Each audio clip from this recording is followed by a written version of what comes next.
Double take chess. How to play.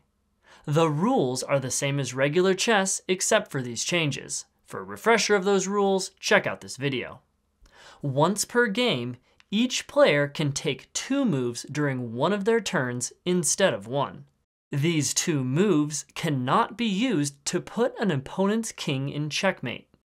You may use the 2 moves to escape check or checkmate if you like.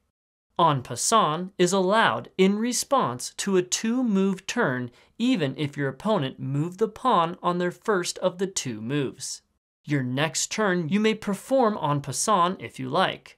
If multiple pawns qualify, you may keep performing en passant on each subsequent turn so long as no intermediate move is taken.